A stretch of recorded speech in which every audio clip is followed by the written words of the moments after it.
আসসালামু আলাইকুম প্রিয় দর্শক, আপনারা যে যেখান থেকে আমার এই ভিডিওটি দেখতে পারতেছেন, আমি সবাইকে জানাই ঘাসের মেলা কৃষি খামারের পক্ষ থেকে আন্তরিক শুভেচ্ছা এবং অভিনন্দন। এই যে আমার সামনে যে ঘাসটা দেখতে পারতেছেন, এই ঘাসটার নাম হচ্ছে আমেরিকান গুয়াতিমালা হাইব্রিড ঘাস। এই ঘাসটা প্রথম রোপণ করা আমার এই জমিতে। দেখতেই পারতেছেন এখানে এরকম হচ্ছে।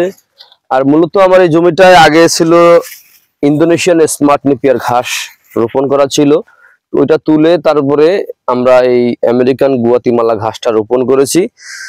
তো আমাদের স্মার্ট নেপিয়ার ঘাস অন্য জায়গায় অন্য জমিতে রয়েছে। এই ঘাসটা কিন্তু খুবই ভালো, উন্নত জাতের উন্নত মানের ঘাস।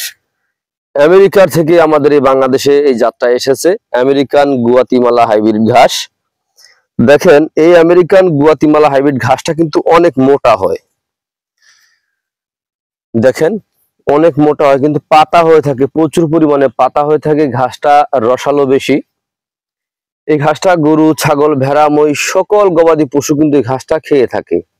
এই যে দেখেন একটি ঝোপা বলতে হচ্ছে, এখানে কিন্তু আমি ঘাসটা নতুন রোপণ করেছি। দেখেন এই ঘাসটা কিন্তু কেবল হচ্ছে, কি মোটা মোটা ঘাস হয়েছে। তো দেখেন এরকম ঘাস যদি আপনার থাকে তাহলে কিন্তু আপনার গরু ছাগল পালন করতে আপনার কোনো অসুবিধা হবে না। দেখেন তার আগে আমি একটি কথা আমি আপনাদের সঙ্গে শেয়ার করতে চাই। এই দেখেন একটি ঘাস দেখতে পাচ্ছেন, এই যে এটা গাছ, এই গাছটার নাম হচ্ছে, তো হয়তো অনেকে চিনতে পারেন আবার অনেকে চিনতে নাও পারেন। এই ঘাসটা কিন্তু আমি রোপণ করেছি। এই ঘাসটার নাম হচ্ছে লটকন গাছ। এই লটকন গাছটা আমি মূলত অনেক দূর থেকে এনে রোপণ করেছি।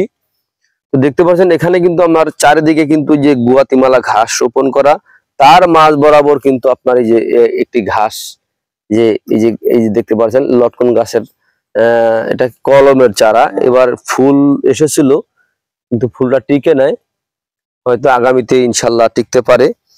এটা হচ্ছে লটকন গাছ।